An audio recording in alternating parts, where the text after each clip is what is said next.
ഇനി നമുക്ക് പോകാനുള്ള റോഡാണ് ഇട്ടത്. അവിടുന്ന് ലോറി കയറി നോക്കണേ, താഴൊക്കെ ഐസ് അതൊക്കെ അട്ട പിടിച്ച് കിടക്കണേ.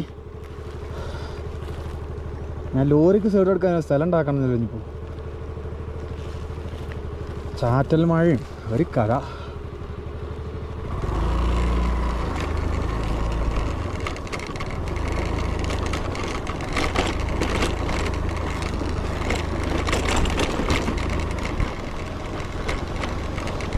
ഒരു വാട്ടർഫാളാണ് നമ്മുടെ ഫ്രണ്ടിൽ കൂടി പോകണം.